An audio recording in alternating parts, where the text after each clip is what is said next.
Bonjour à tous, avec l'aide de Dieu, nous allons étudier la Gemara, le traité Beitzad de Zayin Amud Bet 7b. À la fin du cours précédent, la Gemara a parlé d'un cas que quelqu'un est rentré dans son poulailler au crépuscule avant l'entrée de Yom Tov et il n'a pas vu d'œuf. Et le lendemain matin, avant l'aube, il rentre dans son poulailler et il voit qu'il y a un œuf. Est-ce que cet œuf, il est permis ou pas? Il faut savoir, si l'œuf il a été pondu avant Yom Tov, il est permis. S'il a été pondu dans la nuit de Yom Tov, il serait interdit. Eh bien, Rav Mari nous a dit, cet œuf-là, c'est sûr qu'il a été pondu avant Yom Tov. Même si tu l'as pas trouvé, mais cela veut dire que la poule l'avait pondu partiellement et c'est re-rentré dans la poule et c'est sorti pendant Yom Tov. Parce que on a appris avant dans la Gemara que les relations du coq et de la poule sont le jour uniquement et non pas la nuit. Et donc, quand est-ce que la poule, elle pond, c'est uniquement le jour et non pas la nuit. C'est la raison pour laquelle c'est pas possible que cet œuf-là, il a été pondu pendant la nuit, il a été pondu le jour, jusqu'il était re-rentré, et il est sorti pendant la nuit. Comme ça, Rav Mari nous a enseigné. La Gemara a demandé pourtant, Rav il a dit que si quelqu'un, il a vu dans son poulailler juste avant Yom Tov qu'il n'y avait pas d'œuf, et il revient le lendemain matin, il voit qu'il y a un œuf, cet œuf-là, il est interdit. La Gemara dit non, dans le cas de Rav, on parle que l'œuf, c'est un œuf qui n'est pas fécondé. C'est-à-dire que la poule a fait pondre cet œuf-là, mais non pas avec un coq, c'est juste en se frottant sur le sol, elle s'est réchauffée elle-même.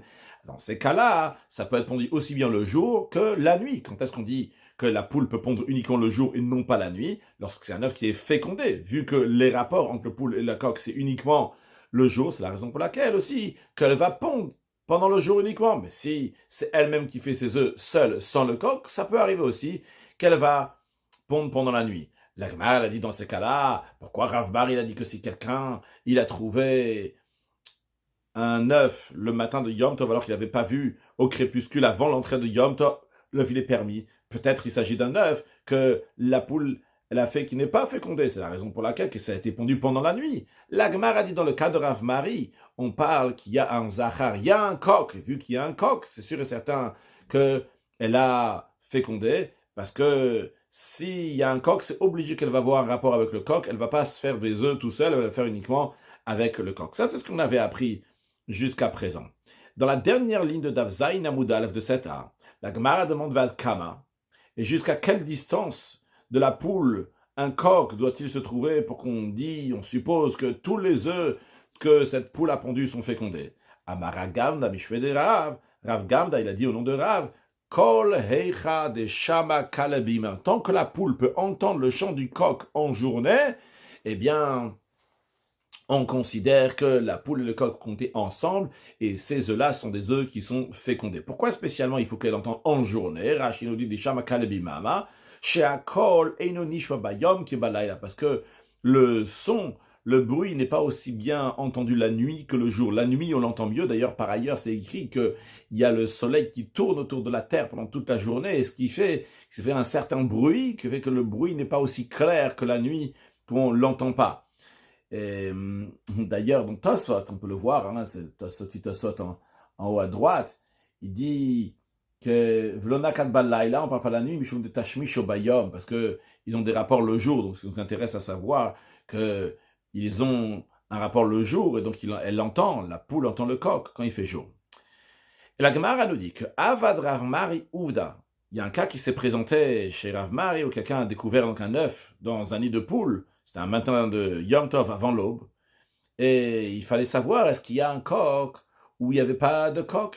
Et à Chitin Bate, et le fait qu'il y avait donc un coq qui était jusqu'à la distance de 60 maisons, eh bien, Rav Mari il a dit que cette poule-là a eu relation avec le coq et c'est un œuf qui est fécondé. Rashi Ouvda, c'est-à-dire il y avait un fait qui s'est présenté, un cas qui s'est présenté des Badak Merav Yom Tov, que quelqu'un, il avait vérifié la veille de Yom Tov, le poulailler au crépuscule, Velo Matzah, il n'a pas trouvé d'œuf, Vehishkim, il s'est levé tôt avant l'aube, ou Matzah, il a trouvé un œuf. Velo Hayatan Egol Zachat Shishim Batim, et le seul coq qu'il y avait, il était à une distance de 60 maisons. Vesamach Rav Mari, Alatan Egol Rav Mari, il a dit que il s'est appuyé littéralement donc sur le coq, Vehitiret Beitza, il a dit que cet œuf-là, il est permis. La Gemara rajoute que Vehi Kanara, s'il y a une rivière entre la poule et le coq le plus proche, eh bien, Lo Avra, la poule ne va pas traverser la rivière pour rejoindre le coq, même si c'est une distance de moins de 60 maisons. Veika Mavra, par contre, s'il y a un pont qui enjambe la rivière, Avra, la poule peut traverser la rivière et rejoindre le coq. Veika Metza, et s'il y a seulement un pont qui est étroit, qui enjambe la rivière, eh bien, Lo Avra, la poule ne peut pas traverser la rivière. Rashi nous dit, c'est quoi? Un Mavra, c'est un Gacher, donc c'est un pont. Metza, donc c'est un pont, mais qui est très étroit. Comment ça? Il y a une corde qui est attachée sur le sommet de deux piquets. Un piquet est fixé d'un côté de la rivière, et un autre piquet, donc de l'autre côté de la rive. Et il y a une planche qui est étroite, qui est sur la largeur de la rivière. Et on passe de justesse là-bas, par le fait qu'on attrape la corde et on passe. C'est-à-dire qu'il y a un pont sur lequel on met les pieds, et ce pont-là, il est extrêmement étroit. On ne peut pas passer juste en mettant les pieds dessus. Il faut qu'on s'accroche sur une corde. Cette corde-là, elle est attachée à deux piquets de chaque côté de la rive. La personne qui passe, elle doit mettre sa main ou ses mains, elle doit accrocher sur la corde et ses pieds sur ce pont qui est très étroit. Et dans un tel cas, une poule ne va pas traverser ce pont-là. La Gemara dit, et elle revient sur ce qu'elle vient de dire, que quand même, Ava Ouda, il arriva qu'une fois, que la poule a traversé une rivière sur un pont étroit. Donc, on maintient ça, qu'une poule peut, oui, traverser sur un pont, même quand il est étroit. Bien. Maintenant, la Gemara, elle revient sur ce qui a été dit avant. Quand on a demandé la question, on a dit, mais tiens, pourtant, Rav, de manière plus précise, c'était Rabbi Yosef ben Shaul qui a dit au nom de Rav, on a dit, si quelqu'un a trouvé un nid qui était vide, un nid d'un poulailler, qui n'avait pas d'œuf à l'entrée de Yom Tov, et que le lendemain matin, il en a vu, eh bien, Rav, il a dit que c'est interdit. Et on a dit, pourquoi c'est interdit? Parce que des safran d'ara, parce que c'est pas des œufs qui sont fécondés, c'est des œufs qui ne sont pas fécondés, c'est des œufs que la poule a fait en se réchauffant du sol et non pas avec un coq. Alors la Gemara demande maintenant, Bemayu Kimta. Dans quel cas tu as établi l'enseignement de Rabbi Yosef ben Shaul? Comme Rashi nous dit, Bemayu Kimta, comme on a discuté d'autres choses, donc soudainement on dit, dans quel cas tu as établi? Rashi nous dit de quoi il s'agit. Il nous dit qu'il s'agit de Rabbi Yosef et Rabbi Shaul, l'enseignement de Rabbi Yosef et Rabbi Shaul au nom de Rav. Sur quoi tu l'as fait tenir? Tu as dit de quel cas on parle? Tu as dit des saftan be'aira. Tu as dit dans un cas que l'œuf il n'est pas fécondé. Et c'est pour ça que Rav il a dit que l'œuf il est interdit. Mais dans ces cas-là, Maïr Yabadak, pourquoi Rabbi Yosef ben Shaul il a besoin de dire que le cas qui était présenté et que Rav il a dit ça, il a statué, ça parle précisément d'un cas que quelqu'un il a vérifié le poulailler avant Yom Tov, il a trouvé vide. Mais Kilo Badak Tami, si il s'agit d'une poule qui fait des œufs qui ne sont pas fécondés. Alors même si quelqu'un, il n'a pas vérifié le poulailler la veille de Yom Tov, et tout d'un coup le matin de Yom Tov il vient et il voit qu'il y a un œuf, eh bien il doit craindre que l'œuf il a été pondu pendant la nuit, parce qu'en effet, vu que c'est pas un œuf qui est fécondé, il peut être pondu pendant la nuit. La Gemara dit non. Qu'il le badak, s'il n'avait pas vérifié le poulailler avant Yom Tov, il me met la veille. On aurait pu dire que cet œuf il a été pondu la veille de Yom Tov, donc il serait permis. La Gemara demande, dans ces cas-là, qui badak nami. Dans ces cas-là aussi, même si on a vérifié le nid avant Yom Tov et qu'on a trouvé vide, eh bien, un œuf qui est découvert dans le nid avant l'aube le matin de Yom Tov, il devrait être aussi permis. Pourquoi? Parce que parce qu'on pourrait dire que la majeure partie de l'œuf, il est sorti de la poule en journée avant Yom Tov et qu'ensuite, il est rentré de nouveau dans la poule de Rabbi Yochanan. Et comme l'enseignement de Rabbi Yochanan, Rashi, on peut dire que il a été pondu, donc déjà il y a de Kevan de Ruba Bimaïlad, vu que la majorité, ils pondent le jour. Quand Rachid dit la majorité pond le jour, c'est-à-dire même les poules qui font des œufs qui ne sont pas fécondés, la majorité vont pondre le jour. Alors, il est au badak, s'il n'a pas vérifié Talinan Bimama, on va dire que ça a été pondu donc la veille de Yom Tov en journée, et ça sera permis. Alors, la Gemara a répondu. Sur ça, la Gemara a demandé, donc, même s'il a fait la bdika, même si il a examiné, on devrait dire, qu'il y a une majorité qui est sortie, après c'est rentré comme l'enseignement de Rabbi Yochanan, et comme ça on devrait permettre cet œuf-là, même l'œuf qui n'est pas fécondé. Agmar répond de Rabbi Yochanan le shkiach. Le cas de Rabbi Yochanan n'est pas courant. Rachid nous explique. De Rabbi Yochanan le shkiach, car c'est la raison pour laquelle Bedeika zachar, lorsqu'il y a un mâle, donc il y a un coq, Kevin de Kimlan de Ina Yolel Balayla, vu que c'est établi pour nous, c'est une évidence qu'elle ne peut pas pondre pendant la nuit. Talin, donc Rabbi Yochanan, on dit, la seule solution qu'on a, c'est de dire que c'est comme Rabbi Yochanan a dit, que ça arrive que c'est sorti la veille de Yom Tov, c'est re-rentré, et après, c'est ressorti pendant la nuit. Aval Bedesaf, mais lorsque la poule s'est réchauffée du sol pour faire un œuf, j'ai le choix entre dire que ça a été pondu la nuit, bien que c'est pas fréquent, et il y a le choix de dire que c'est sorti la veille de Yom Tov, c'est re-rentré, et après c'est ressorti pendant Yom Tov, ce qui est encore moins fréquent. Donc j'ai deux choses qui sont pas très fréquentes. Une, c'est que la poule va pondre pendant la nuit. Une deuxième chose qui est encore moins fréquente, qui est celle que la poule a pondu pendant le jour, c'est rentré, c'est ressorti. Alors dans ces cas-là, je dis que sûrement elle a pondu pendant la nuit l'œuf qui n'est pas fécondé. Par contre, quand c'est un œuf qui est fécondé, alors à ce moment-là, on tient que c'est pas possible que ça a été pondu pendant le jour. Alors à ce moment-là, on s'appuie sur ce que Rabbi Yochanan a dit. C'est vrai que c'est pas fréquent, mais il n'y a pas d'autre choix. C'est pas possible qu'un œuf fécondé va sortir la nuit. Donc c'est obligé de dire que c'est sorti, c'est rentré comme l'enseignement de Rabbi Yochanan. La Gemara maintenant, elle cite un autre enseignement, tout à fait autre enseignement qui est dit par Rabbi Yosef ben Shaul au nom de Rav. Amar Rabbi Yosef ben Shaul amarav, que Haïtou Mashrika, que l'ail qui est moulu, donc qui est liquide, sa kanta le gilouya est dangereux s'il est laissé exposé, vu que c'est possible qu'un serpent va en boire. Rashi tu Mashrika, Shumin Shrukin, de l'ail qui est broyé, donc qui est maintenant, qui était moulu, qui est liquide. L'iglouya, le serpent, il en boit, il motsomegoule, et s'il le trouve dévoilé, il va en boire. Au matilbo eres, quand il va en boire, il va laisser de son venin, ce qui est dangereux pour celui qui va en prendre après.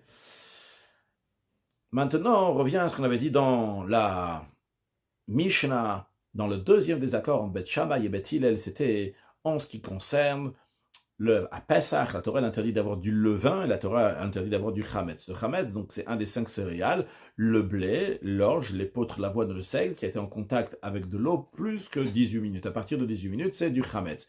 Seor, c'est du levain, de la levure, donc qui fait lever, donc une matière qui est très forte pour faire lever.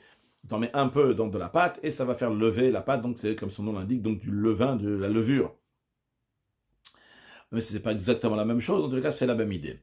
Alors, on avait appris dans la Mishnah que Beth Shammai et Beth Shammai disent que l'interdit de la Torah de posséder du levain à Pessah s'applique sur la quantité de levain qui est au moins égale au volume d'une olive. C'est or bikezait, donc un kezait, zaïd c'est une olive, le volume d'une olive. Par contre, en ce qui concerne le chametz, eh bien, l'interdiction de la Torah d'en posséder s'applique à une quantité qui est au moins égale au volume d'une date, donc une date qui est plus qu'une olive. Et ça, c'était l'opinion de Beth Shammai, donc qui différenciait entre le levain et le chametz. Le levain, donc, ça suffit un kazaïd pour transgresser si on en possède.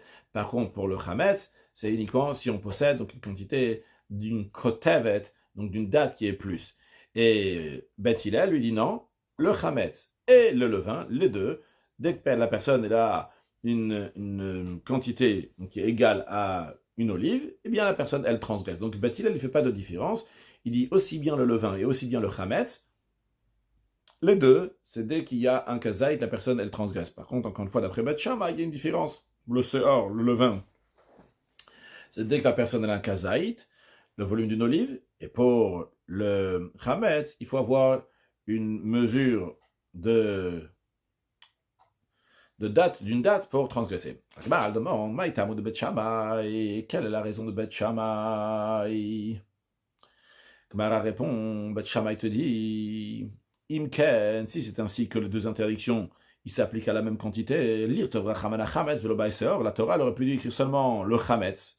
Et la Torah n'aurait pas eu besoin d'écrire le seor, on l'aurait déduit automatiquement par ce qu'on appelle un kalvachomer, un raisonnement a fortiori. On aurait dit comme ça, vanamina, j'aurais dit moi-même, j'aurais déduit. Pour le seor, c'est sûr qu'il est interdit. Pourquoi? J'aurais dit comme ça. Uma chametz, c'est déjà le chametz. She'en chimutzo caché, dont le pouvoir de fermentation n'est pas fort comme le levain. Et pourtant, la Torah dit Bekazaït, son interdiction, c'est dès qu'il y a eu le volume d'une olive. Alors, c'est alors le levain, dont le pouvoir de fermentation, il est fort. Le kol, n'est pas à plus forte raison que c'est bien le volume d'une olive, et tout de suite on transgresse. La Torah n'avait pas besoin de dire chametz et sœur, dis-moi juste chametz. J'aurais déduit le sœur, le levain, qui est encore pire, il fermente encore plus que le chametz. Rashi. On va avancer un peu dans la Gemara d'abord. Sœur de chtav rachman alamali. Donc là, le levain que la Torah, elle a dit dans la Torah, pourquoi j'en ai besoin, à quoi ça vient m'enseigner. L'homme alecha, c'est pour te dire que shiur shelze lo que shiur shelze, justement pour te dire que la quantité minimale interdite du levain est différente de la quantité minimale interdite du chametz. Rashi, im ken dechat shiur alitervayu, c'est Bet Shammai qui dit que si, que c'est la même quantité pour les deux, pour le chametz et le levain. Dans ces cas-là, la Torah aurait dû nous dire uniquement le chametz. Et moi, j'aurais fait un kalvachomer, un raisonnement par fortiori, pour nous dire que c'est sûr et certain que le sœur aussi va être interdit. Pourquoi la Torah donc a besoin de préciser les deux? C'est justement dans le texte de Rashi, Shiro Shelze, pour te dire que la quantité de l'un n'est pas comme la quantité de l'autre. Les hachis, c'est la raison pour laquelle que lo yalif seor mi chametz. On ne déduit pas.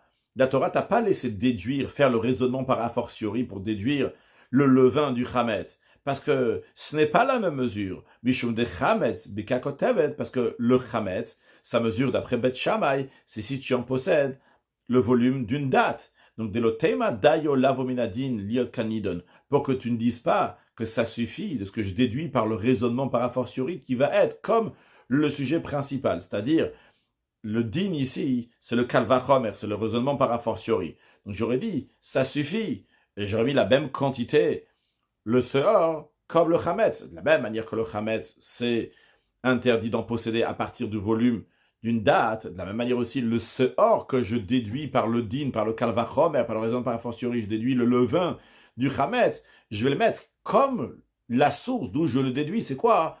C'est le chametz. Le chametz, c'est le volume d'une date qui est interdit de posséder. De la même manière aussi, j'aurais dit que le seor, c'est le volume d'une date qui est interdit de posséder. Ou seonam, je serais arrivé à une conclusion que le levain aussi est interdit au volume d'une date. Et les c'est la raison pour laquelle la Torah a écrit clairement le seor, le levain. Elle ne s'est pas contentée de dire le chametz, et toi tu vas déduire par un raisonnement par a fortiori pour le levain aussi. Mais la Torah te dit clairement le levain. Pourquoi? Les shiur, et pour que tu vas faire des mesures différentes. Il va y avoir shiur azuta, un va avoir une petite mesure, donc c'est le levain qui va avoir la petite mesure, donc qui est le volume d'une olive, shiura raba, et un autre, donc c'est le chametz qui va avoir une grande quantité, un grand volume, donc qui est le volume d'une date.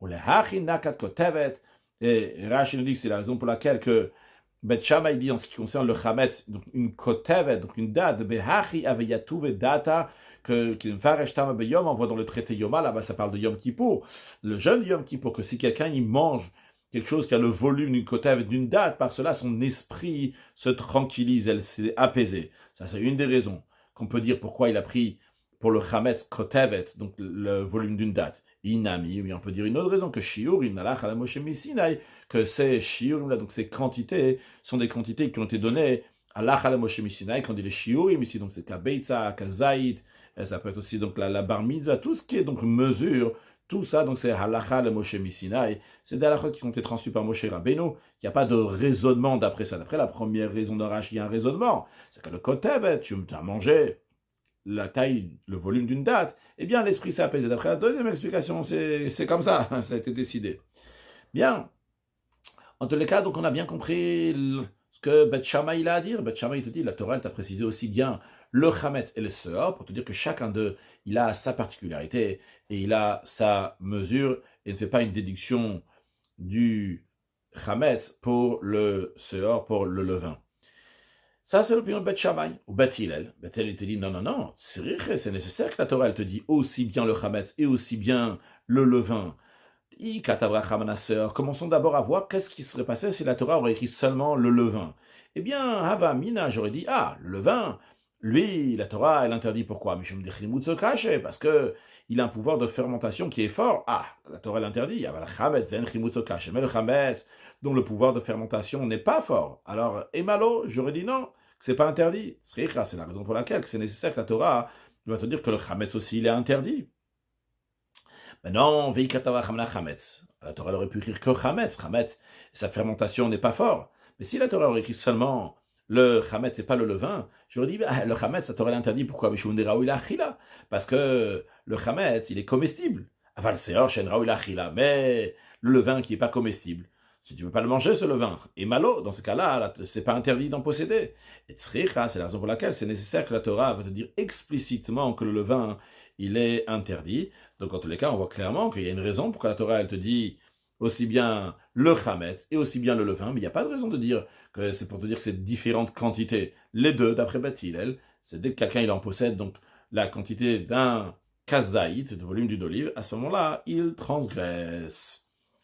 La Gemara s'interroge, ou Beth Shammai, l'être de Rabbi Zera, Beth Shammai fait une différence entre la quantité du levain ou du chametz. Donc il y a une différence entre les deux quantités, que pour le chametz, c'est le volume d'une date, et pour cette quantité d'une olive, il fait cette différence-là. Est-ce que ce Beth Shammai, l'être de Rabbi Zera, ils ne tiennent pas de l'enseignement de Rabbi Zera, qui en vérité n'est même pas un enseignement, c'est un verset que Rabbi Zera il nous ramène, qui est clair, et qui nous dit clairement cet enseignement indiscutable a priori, et pas même a priori, même dans la conclusion.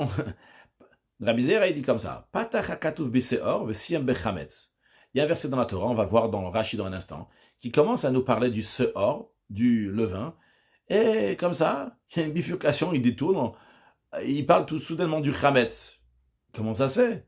Et tu commences ton discours avec du seor, continue de la prochaine phrase, continue à parler du seor, qu'est-ce que tu bifurques sur du chametz? A priori, qui n'est pas la même chose, pas a priori, qui est vraiment pas la même chose. Et justement, Rabbi Zera nous dit, l'homme à ce que la Torah veut te dire ici, c'est pour t'apprendre que zéo seor, zéo chametz. Le levain, il est traité comme le chametz, en d'autres termes. Donc, c'est les mêmes quantités. Sur le texte de Rashi, l'être de Rabbi Zera, est-ce que Beth Shammai ne tient pas à l'opinion, on peut dire le verset que Rabbi Zera amène, bitmi avec ton nom, va krabehed yaktiv. Le verset, il est dit clairement, il est indiscutable. Patach hakatuv b'seor. Le verset, il commence en parlant du levain, en disant Seor lo imatse bebatechem, que du levain on ne trouvera pas chez vous à la maison, vous n'avez pas le droit d'en posséder. Mais si bechametz, et il conclut en parlant du chametz, en disant ki kol ochel machmetz, car tout celui qui va manger du chametz, eh bien, il sera retranché. C'est le même verset, hein, c'est dans deux rachis différents, mais c'est le même verset. Seor lo imatse bebatechem, ki kol ochel machmetz. On parle au début Seor, et la tournure de qui, parce que tout celui qui mange du chametz, la Torah aurait dû dire, car tous ceux qui vont manger du levain. Comme ça, il y a la punition, il aura le carré, le retranchement, avec l'avertissement que c'est interdit. Tu n'as pas le droit de manger du seor. Si tu veux manger du seor, eh bien, tu vas avoir le carré, tu vas avoir le retranchement. Pourquoi on dit, et tu n'as pas le droit d'avoir, tu dis, seor qu'on n'a pas le droit d'avoir du levain, car celui qui va manger du chametz, c'est-à-dire celui qui va manger du seor, il aura scié ça. Alors c'est étonnant que Beth Shammai fait une différence. La Gemara répond, en ce qui concerne l'interdiction de manger du chametz, c'est une différence entre manger le chametz et posséder le chametz, en avoir. En ce qui concerne manger le chametz, couler à maloplier. Il n'y a pas de désaccord entre Beth Shammai et Beth Hillel. Tout le monde est d'accord avec l'enseignement de Rabbi Zera sur un verset clair qui te dit que le chametz et le seor, c'est la même chose, ça traité de la même manière. Qui est plié. Quand est-ce qu'il y a un désaccord en Beth Shammai et Beth Hillel? Les inyan biur, en ce qui concerne l'élimination, de manière plus précise ici. Il ne s'agit pas de l'élimination, bien qu'on dira ce mot-là dans la suite, c'est le mot biur qui est dit ici dans la Gemara, mais ici biur c'est dans le sens de posséder le chametz, en ce qui concerne de posséder du chametz, qu'on n'a pas le droit d'avoir chez soi, en effet, pendant Pessah, quelle que soit la quantité, on n'a pas le droit d'en avoir. Mais donc, quand est-ce que la personne est punie? Qui est plié les inyan biur. Donc, combien est la quantité donc que la personne sera puni si elle en a chez lui à la maison? Beth Shammai savre, Beth Shammai y pense que le yalfinan biur machila, qu'on ne déduit pas les lois de posséder du chametz, des lois de consommation du chametz. C'est deux domaines qui sont différents. Tu ne peux pas déduire ce qui est dit clairement dans la Torah en effet en ce qui concerne celui qui va manger du chametz et du levain, que c'est en effet la même chose. Beth Shammai il est d'accord, mais il dit tu ne peux pas dire que c'est la même chose aussi pour posséder du chametz et du levain. C'est deux choses qui sont différentes. Ou Beth Hillel savre, Beth Hillel y pense que yalfinan biur machila, on peut oui déduire les lois de posséder du chametz, des lois de consommation du chametz. De la même manière que consommation du chametz et du levain, c'est la même chose. Des deux, c'est un kazaït. De la même manière aussi, en ce qui concerne donc posséder du chametz, c'est aussi, ou du levain, c'est lorsque une personne elle a un kazaït. Rashi, Zeu seor vecholo, donc c'est anciennement Rabbi Zera pour te dire kazet, kenze, que le chametz il est traité comme le seor il est traité comme du chametz. Et on a demandé alors comment ça se fait que Beth Shammai ne tient pas de ça. On a répondu qu'en effet, Bet Shammai, il tient de ce verset-là. En ce qui concerne les lois de consommation, les Inyanachi, là, dans le texte de Rashi, Koulé Amaloplik, en ce qui concerne la consommation, il n'y a pas de désaccord entre Bet Shammai et Bet Hillel. Il a fait le Bet Shammai Modou, que même Bet Shammai, il est d'accord de Chametz, qu'en ce qui concerne manger, le Chametz, Chayav Bekezayit, la personne, elle est passive dès qu'il a mangé le volume d'une olive, qui c'est or, comme le levain Bachilato, s'il mange. Donc dans le contexte de manger, en effet, c'est la même chose. Le levain et le chametz, ou que des Rabbi Zera, ça correspond bien comme l'enseignement de Rabbi Zera, qui a ramené le verset qui dit au début, c'est or, lo imatsev batachem, il parle de levain, et après il dit kolochel machametz, c'est qu'il parle de chametz, pour nous dire qu'en effet, l'un est comme l'autre, il est traité de la même manière. Mais pourquoi il est traité de la même manière? Quand on parle de manger, les deux, c'est le volume d'une olive, donc même Bet Shammai sera d'accord avec Bet Hillel. Quand il s'agit de manger, que ce soit du chametz ou du levain, c'est dès que la personne elle a mangé le volume d'une olive. Et donc ça correspond bien que de la misère. Aval le biur, en ce qui concerne donc posséder du chametz et du levain, le Bet Shammai, d'après Bet Shammai, lo hushvu, le chametz et le levain ne sont pas traités de la même manière. Pourquoi? Mais des itzercha, vu qu'il y a besoin d'inverser le mirtevin ou pour les écrire le tarvaï ou les deux séparément. Quand on dit séparément, la Torah souligne l'un et l'autre. Elle dit lo yiralecha chametz, ça ne sera pas vu chez toi, tu ne vas pas posséder du chametz. Lo yiralecha seor, ça ne sera pas possédé chez toi. Ça ne sera pas vu chez toi littéralement du levain.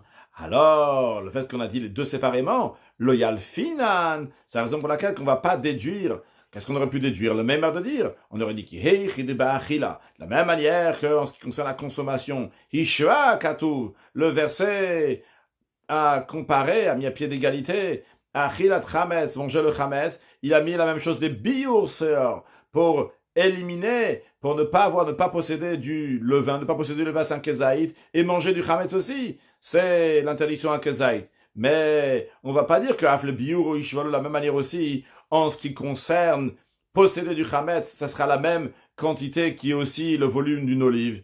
Non, ça sera, d'après Bet Shammai, le volume d'une date pour posséder le chametz, interdiction. Mais il s'agit de vu que la Torah, elle a besoin d'écrire les deux différemment, loïr al chametz ou loïr chaseor, et le chametz et le levain, il y a une différence dans leur quantité.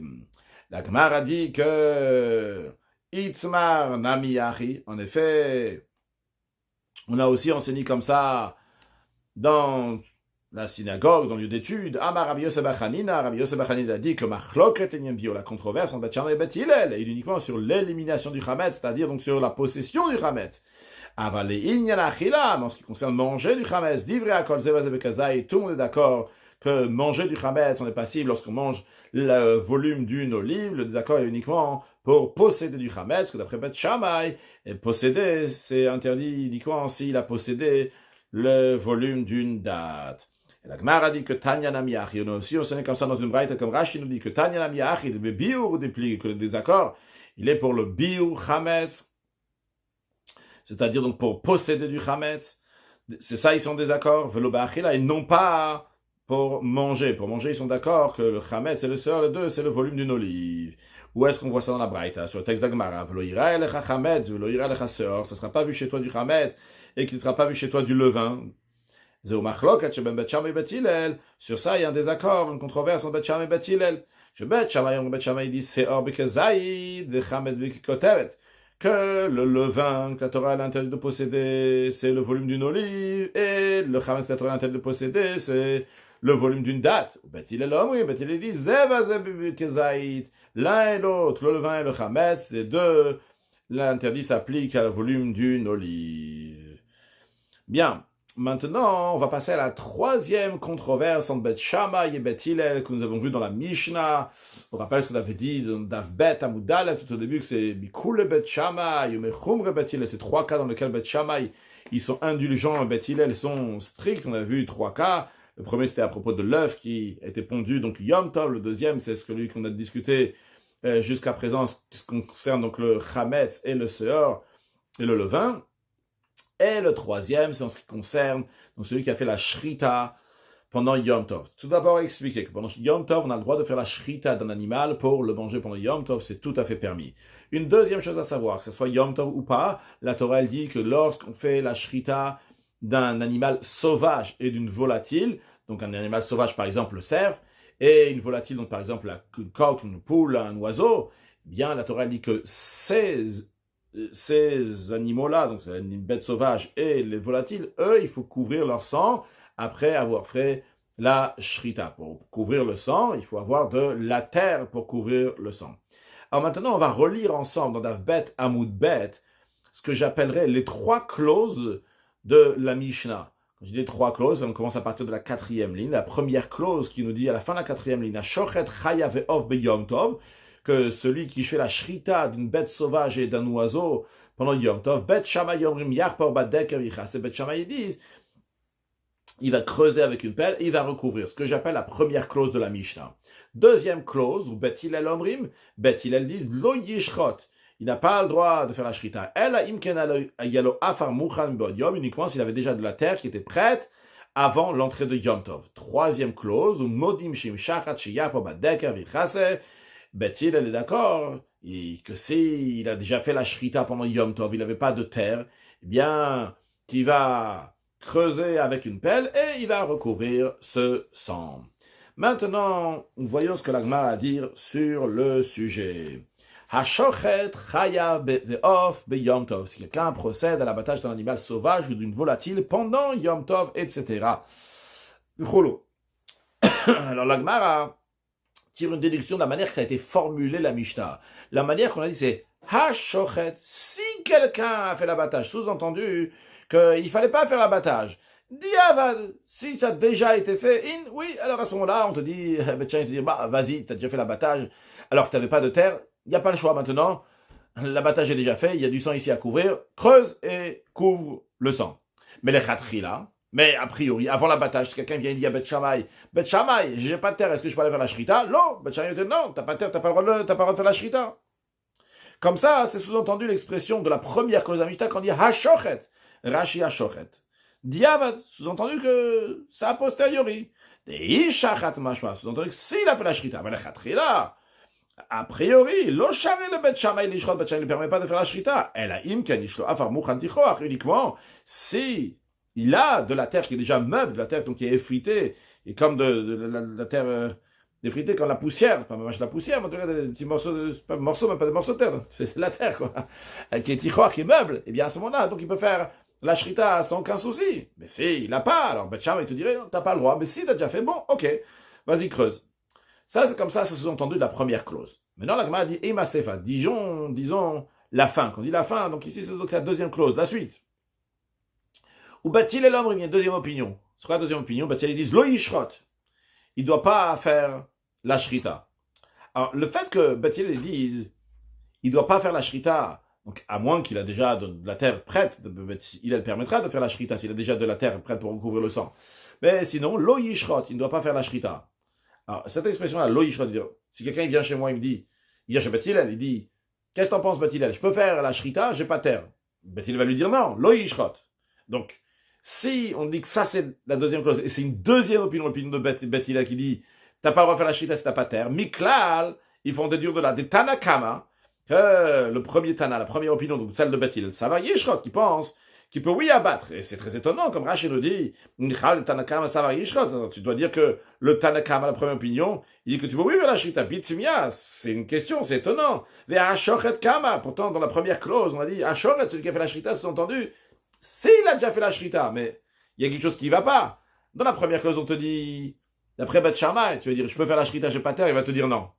Tu vas chez Bet Hillel, tu vas dire, je n'ai pas terre, je vais la shrita, tu dis non, mais a priori, c'est présenté comme deux opinions qui sont contradictoires, et a priori, là, ils disent la même chose. Et donc, du début, la première clause, tu as l'impression que Bet Shammai te dit, non, t'as pas terre, tu ne peux pas faire. Bon, si tu as déjà fait, tu peux creuser. Et dans la Seifa, c'est Bet Hillel qui te dit que tu n'as pas le droit de faire la shrita, sous-entendu que d'après Bet Shammai, la première clause, tu as oui le droit de faire la shrita.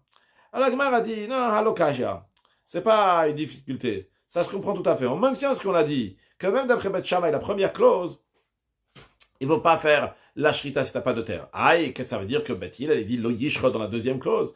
Il veut dire lo yishrot di chase kamar. Il veut dire que tu n'as pas le droit d'abattre une bête sauvage et recouvrir, tu n'auras pas le droit. C'est-à-dire, Rashi, halokasha, lo yishrot de Bet Hillel, quand Bet Hillel dit tu n'as pas le droit de faire la shrita, c'est pas sur la shrita même que Bet Hillel y parle.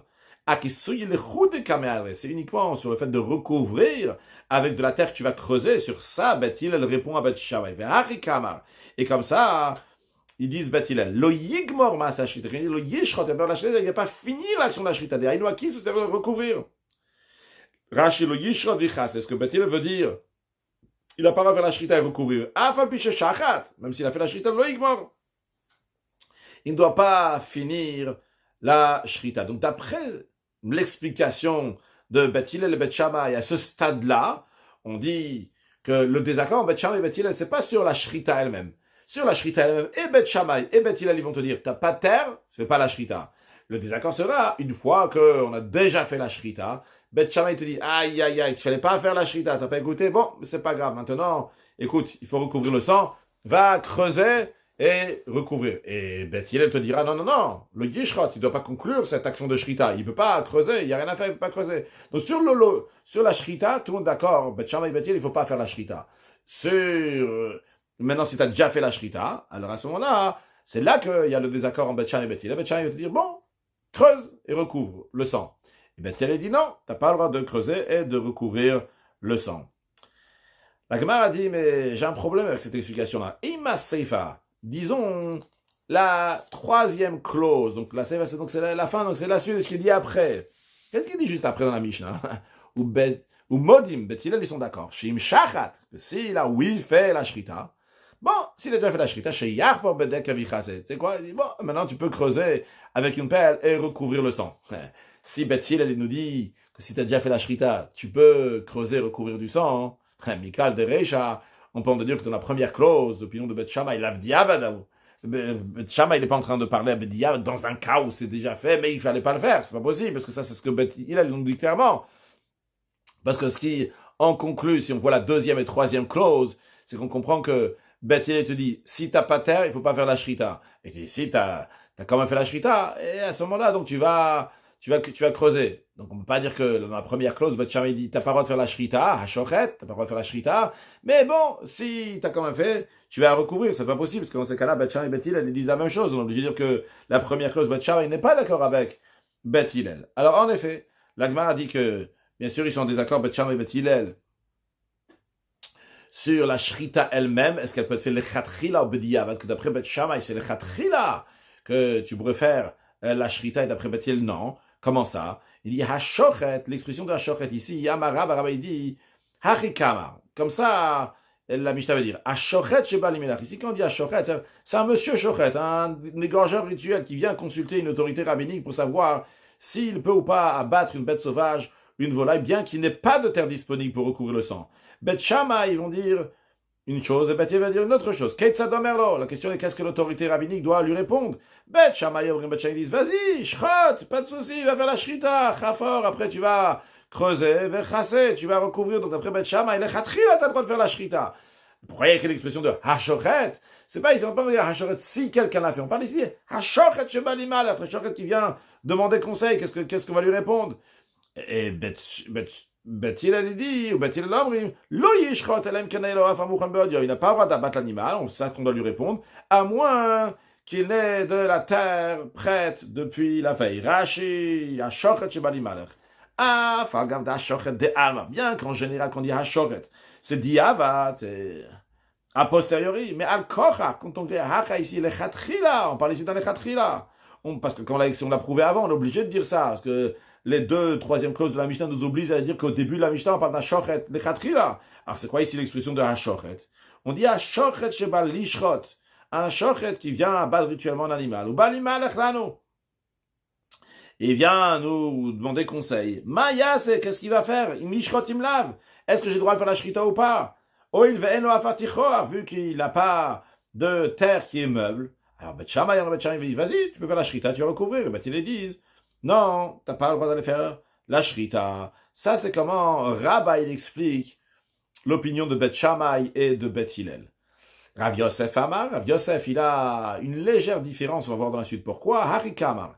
Rav Yosef, il dit, il maintient l'idée aussi à Shochet Shebali Malech, que quand on dit dans la Mishnah, Shochet, c'est pas un B'diavad, si quelqu'un fait la shrita, mais c'est un Shochet, un monsieur Shochet, qui vient demander conseil, vient nous consulter une autorité rabbinique, quoi faire? Qu'est-ce que comment on le dit? Bet Shammai dit, Omer, on le dit, d'après Rav Yosef, il va interpréter dans les paroles de Bet Shammai que d'abord il doit creuser, après faire la shrita et après recouvrir, contrairement à ce que Rabbi avait dit dans l'opinion de Bet Shammai, que d'abord il va faire la shrita, après il va creuser.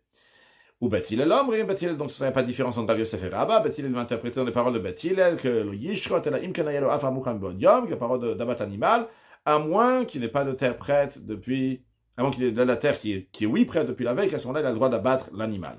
Ok. Amarle, d'abord Rashi, Rav Yosef Amacholo, le Kam Faresh, et dans la suite, dans quelques lignes là. On va expliquer en quoi sont en désaccord Rabbi et Rav Yosef, à Liba de Bet Shammai sur l'opinion de Bet Shammai. Alors, Amarle Abaye et Rav Yosef. Donc, on a vu l'opinion de Rabba, l'opinion de Rav Yosef. Donc, les deux opinions sont comment on va interpréter Bet Shammai. Est-ce que d'après Bet Shammai, on dit fait la shrita et creuse et recouvre le sang, donc ça c'est quand Rabba interprète Bet Shammai. Et après, on a l'opinion de Rav Yosef qui dit d'abord creuse, après fait la shrita et après recouvre. Alors, Abaye, il dit à Rav Yosef, il dit, Lema, disons que Mar ve Rabba, que maître, donc en parlant Rav Yosef, vous, Rav Yosef et Rabba, mais des Rabbi Zera, Amarav Chamefliktu, votre désaccord, si j'ai bien compris moi, Abaye, votre désaccord, il est sur les paroles de Rabbi Zera au nom de Rav. Qu'est-ce que ça veut dire? Voyons d'abord ce qu'il dit Rabbi Zera au nom de Rav. Rabbi Zera, Amarav. Rabbi Zera, il a dit au nom de Rav.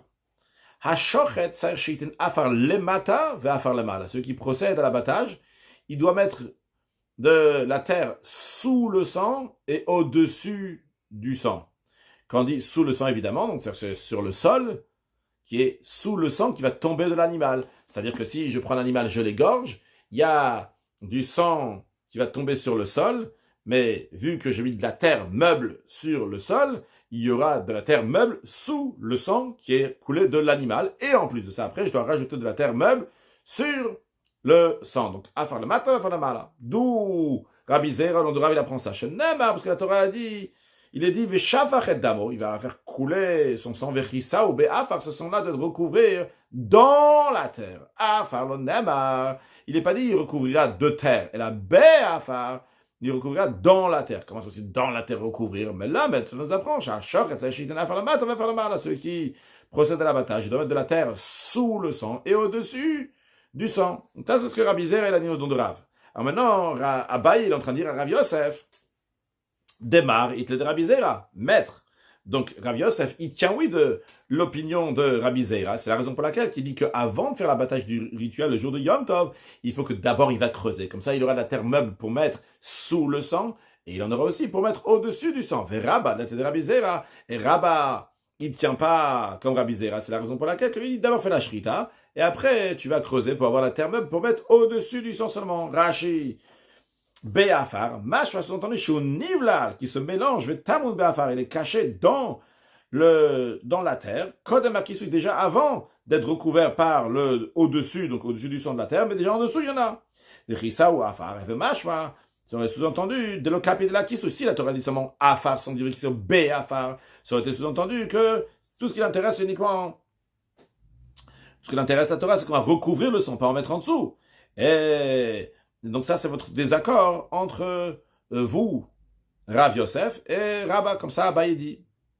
Alors, Amarle, Rav Yosef a répondu à Abaye, non, ben le Didi, ben le Rabba, Itlan de Rabbi Zera. Que ce soit moi ou que ce soit Rabba, on tient. On est d'accord avec l'enseignement de Rabbi Zera. Ici, notre désaccord, il est sur un autre sujet. Rabba, ça va. Rabba qui est en désaccord avec moi, lui, pense que uniquement s'il y a déjà de la terre en dessous, il a déjà une terre meuble sur laquelle il peut faire la shrita de l'animal, de manière que le sang va être recouvert en dessous, donc en dessous il y aura déjà de la terre. Alors s'il y a déjà de la terre en dessous, oui, à ce moment-là, Rabba il dit que d'après Bet Shammai, il peut faire la shrita et il creusera pour recouvrir au-dessus.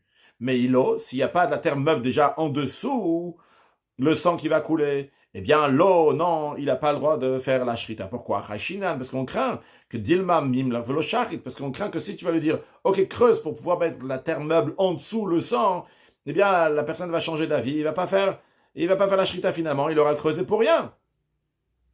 Ça, c'est l'opinion de Rabba. Voyons Rashi d'abord. Itlana de Rabbi Zera. Donc nous deux, c'est Rav Yosef qui dit à Abaye, nous deux, et Rabba et moi, Rav Yosef, on tient des paroles de Rabbi Zera. Ou Ba'inan afar le mata. Il y a besoin de mettre de la terre en dessous. Ve'achi kama Rabba. Et comme ça, Rabba, il dit, dans l'opinion de Beth Shammai, que im yecholim lomar lo shrot miyad. Si on peut dire à cette personne, vas-y, ce shochet, on dit, tu peux faire tout de suite la shrita. Qu'est-ce qu'on peut lui dire de faire tout de suite la shrita? Chez yesh lo kvar afar le mata, qui a déjà de la terre en dessous. Dans ces cas-là, Sharinane, on lui permet. Si on doit lui dire, creuse d'abord, et comme ça tu auras de la terre meuble pour mettre sur la terre avant que le sang il va venir sur cette terre meuble, et donc parce que ça veut dire qu'il n'a pas de terre meuble pour au moins commencer la shrita, l'onatir, on ne va pas lui permettre. Pourquoi? Dilma, parce que peut-être après qu'il a creusé, Mamlir, il va changer d'avis, l'oshach, il ne va pas faire la shrita, mais il se trouve qu'il a fait la shrita pour rien. Et c'est la raison pour laquelle que Rabbi l'interdit. Ou les Didi, mais d'après moi, d'après Rav Yosef, moi je dis Adifa. Au contraire, c'est mieux de ne pas faire comme ça. Rashi Adifa, de l'otik zorachi. C'est mieux de ne pas faire ce décret-là, de dire que tu n'as pas le droit de creuser avant d'avoir fait l'abattage d'animal. Pourquoi? C'est mieux de lui dire de creuser avant. Parce que si tu ne veux pas lui permettre de préparer de la terre pour précéder l'abattage, même de la terre qu'il faut mettre avant. Atilemnu, mais Simchat Yom Tov. Il va s'empêcher d'avoir une réjouissance de Yom Tov qui est complète. C'est la raison pour laquelle il faut lui permettre de creuser même avant. Donc pour lui, c'est une raison qui est plus importante, de lui permettre de pouvoir avoir la joie de Yom Tov. Et pour cela, donc, pour cette joie de Yom Tov, donc de lui dire de creuser avant de faire la shrita de son animal. Bien. Maintenant, voyons la troisième clause de la Mishnah. Modim shim shachat. On a dit que Beth Hillel, il admet, il est d'accord que s'il a déjà abattu l'animal, la bête sauvage, la volaille, il devra donc creuser avec une pelle et recouvrir le sang avec la terre. Alors avant de voir sur le texte de la Gemara, juste à faire remarquer, ce qui sera important pour les prochaines lignes, que potentiellement cette action qui est permise, donc de prendre la pelle, la mettre dans le sol, on verra si c'est prendre la pelle, la mettre dans le sol, en tout cas de cette pelle qui est dans le sol, il y a potentiellement 4 interdits qu'il peut y avoir. La première, c'est choresh, le fait de labourer, donc de creuser la terre. Deuxièmement, c'est bonner, construire, parce que faire un trou, c'est une construction. Troisièmement, l'interdiction de écraser la terre, de tochen, de moudre cette terre, de la mettre, de la broyer, de la mettre en petits morceaux comme ça fine pour pouvoir recouvrir le sang. Et quatrièmement, il y a le fait de déplacer la terre, donc qui est mouktsé, qui peut être aussi problématique. Mais comme on a vu que Beth Hillel dit que si la personne a déjà fait la shrita, à ce moment-là, donc il va creuser avec la pelle et il va recouvrir. Maintenant, Amar Rabbi Zrika, Amar Rav Yehuda, sur le texte, Rav Yehuda, Rav Zrika, il est nom de Rav Yehuda.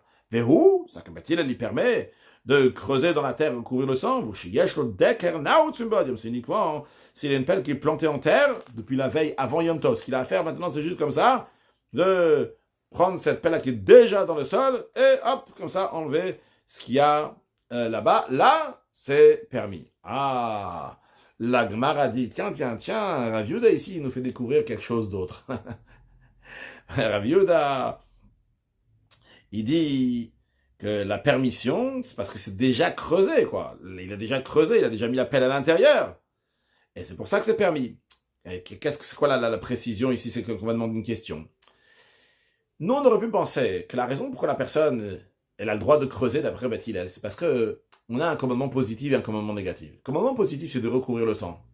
Le commandement négatif, c'est interdit de travailler Yom Tov. Alors on dit, écoute, tu n'aurais pas dû faire la shrita pendant Yom Tov. Mais maintenant que tu as déjà fait la shrita pendant Yom Tov, il faut recouvrir ce sang. Et ce sang-là, le seul moyen pour le recouvrir, c'est en creusant, en transgressant un commandement négatif, donc de ne pas faire de travail pendant Yom Tov. Mais grâce à ça, tu vas faire un commandement positif. Et la règle, elle est que quand il y a un commandement positif et un commandement négatif, le commandement positif est plus important que le commandement négatif. Comme ça, on aurait pu penser. Mais justement, Rav Yehuda dit non, c'est pas ça. La raison pourquoi tu as le droit de remuer cette terre-là avec la pelle, parce que la pelle est déjà dans la terre de la veille de Yom Tov. Ah, c'est pas une question maintenant, parce qu'il y a un commandement positif, un commandement négatif. Ah là, j'ai une question. Cette personne-là, il fait un interdit de la Torah d'écraser. Et tu ne peux pas me dire, ah, mais non, nous on a assez un commandement positif, on n'a rien à faire maintenant qu'il est en train de faire un commandement négatif, parce que le commandement positif est plus fort. Non, parce que Rav Yehuda le dit, ça dépend pas maintenant, c'est pas question de commandement positif et négatif, c'est parce qu'il y avait déjà, c'est déjà creusé la veille de Yom Tov. Voyons la question sur le texte de Rashi. Il y a Kavit Ktisha, la demande, pourtant, il a compris l'interdit de la Torah, donc la Torah l'interdit d'écraser, c'est-à-dire la base c'est l'interdiction de tochen, ce qu'on appelle le av mlacha. Donc la base du travail, donc c'est de broyer, de moudre. Et lui, de ce qu'il est en train de faire maintenant, en écrasant, donc c'est une tolda, c'est un dérivé de tochen, sur le texte de Rashi. Il va Kavit Ktisha, le Rav Yehuda pareil. Cette question-là, elle est après que Rav Yehuda nous a dit qu'il s'agit d'une pelle qui est déjà dans la terre. Des Amar, il a dit, il a dit qu'il y a une pelle qui est déjà dans la terre. Alma, donc on voit des Tama de Matnitin, donc on a déduit des paroles de Rav Yehuda que la raison de la Mishnah, pourquoi elle permet, pourquoi peut-il le permettre de creuser là, Mishou de Ati Assez, de Vechissa ou Bafar, non pas parce qu'il y a un commandement positif, que la Torah dit tu vas recouvrir ce sang-là avec de la terre, Vedachi et Totas, et qui repousse le commandement négatif de Kol Mlacha, Lotas et Kol Mlacha, que tu vas pas faire tout travail pendant Yom Tov. Non, elle a Mishou de Kvachafu ve Omedou. Parce que comme il est déjà creusé, il a déjà mis la pelle, alors à ce moment-là, que c'est permis. Dans ces cas-là, j'ai une question. Il est en train d'écraser. Pourquoi? Parce que quand tu fais ressortir cette terre-là avec la pelle, il y a encore des modes de terre, des morceaux de terre qui ils n'ont pas été raffinés, ils n'ont pas été écrasés. Mais tu ne peux pas recouvrir comme ça avec des modes de terre. Et là, Imken Kotchan, uniquement si tu vas les écraser. Des Kotesh, le fait de les écraser. Tolda de Tochenu, c'est un dérivé de Tochen, de Moud, ou Mlachaï, c'est un travail donc qui est interdit pendant Yom Tov. Réponse Amar Rabbi Chia Barashi Amarav, Rabbi Chia Barashi l'union de Rav, Be'afarti Chouar. L'autorisation de creuser, c'est pas creuser, c'est lorsque la pelle est déjà dans la terre et toi tu as juste à la sortir. On parle, c'est pas une terre dans laquelle quand tu vas sortir la pelle, il y aura des modes de terre, mais c'est une terre qui est déjà meuble, elle ne nécessite pas d'être écrasée, il y a besoin juste de sortir la pelle, et tu as la terre donc qui est déjà meuble, qui va sortir. La Gemara demande, mais j'ai un autre problème, vers Kavid Gouma. Et il fait un trou dans le sol. Et ce qui est interdit, comme Rashi nous dit, c'est interdit parce qu'une cause, ça fait partie de construire. Tu es en train de construire, tu es en train de faire un trou ici. Mara répond que de Rabbi Abba, on peut répondre à cette question d'après ce que Rabbi Abba enseignait ailleurs. Rabbi Abba il a dit, celui qui creuse un trou pendant Shabbat, tout ce qui l'intéresse, c'est pas le trou, mais c'est la terre qui est dans le trou. Patourala, il est exempté de sanction pour cet acte. Selon la Torah, de la même chose aussi. Lui, il n'a pas l'intention de creuser un trou, il n'est pas intéressé donc de binyan, de construire. Lui, il est intéressé donc de la terre. Rashi paturalea. Comme on explique. La raison dans le premier chapitre de Chagiga de Kevan de Nutzarech el Alafar a vu que ce qu'il a besoin, c'est uniquement de la terre. Velo le gouma, et non pas le trou. Et non bonnet, il n'est pas en train de construire. Le choresh, il est en train de labourer. La mekalkel, il est en train d'abîmer. La mekalkel, tous ceux qui abîment, tout simplement, ils sont exemptés. Donc, en ce qui nous concerne, quand il a creusé la terre, il n'y a pas de problème de choresh. Pourquoi? Parce que la terre, elle est déjà meuble, c'est déjà mis à l'intérieur, donc de la veille de Yom Tov. Donc, il est en train de sortir cette terre-là, donc la terre, elle est meuble. De même, il n'y a pas de problème de tochel, parce que la terre, elle est déjà meuble. En ce qui concerne bonnet, il n'est pas intéressé donc du trou, mais il veut juste la terre qui est à l'intérieur. Et il n'y a pas de problème de mouktsé non plus, vu qu'il avait déjà mis avant Yom Tov, en ayant l'intention de s'en servir pendant Yom Tov, si ça sera nécessaire. Donc il avait déjà planté la pelle dans le sol. Donc on a déjà appris que la notion de mouktsé, c'est lorsque j'ai mis quelque chose de côté, là il n'est pas mis de côté, il avait l'intention, il a mis la pelle déjà à la veille de Yom Tov. Conclure avec une halakha. La halakha est qu'en effet, si on fait la shrita de bêtes sauvages, comme un cerf par exemple, ou bien si on fait la shrita donc de volatiles, on a dit tout à l'heure, donc coq, poule, etc., il faut faire le kisuyadam, recouvrir le sang, c'est une mitzvah donc pour le shochet, non pas pour le propriétaire, mais celui qui fait la shrita, que la Torah dit chissa ou bas, afin de recourir avec la terre. À remarquer que les ramenés, il me semble c'est le Ramban qui dit qu'une des raisons pourquoi les volatiles, les bêtes sauvages, eux, il faut recourir le sang et non pas les autres animaux, parce que les autres animaux, la majorité, ils sont offerts dans le temple. Alors le Rabbi en déduit, c'est que quand c'est pas offert dans le temple, c'est-à-dire que quand c'est pas dans la Gdusha, eh bien à ce moment-là, il faut recouvrir le sang. Quand les choses sont dans la Gdusha, dans la sainteté, c'est dans le temple, alors à ce moment-là, il faut voir ta vitalité doit être dévoilée. Par contre, lorsqu'il s'agit des choses qui sont profanes, des choses qui sont à toi personnelles, qui ne sont pas offertes pour le temple, et là-bas il y a du sang, il y a de la chaleur, cette chaleur-là, il faut la recouvrir, parce que notre chaleur, il faut la mettre dans le service d'Akadosh Baruch Hu, dans l'étude de la Torah, dans l'accomplissement de mitzvot, pour faire une demeure à Dieu ici-bas, et accueillir Mashiach, now, une excellente journée.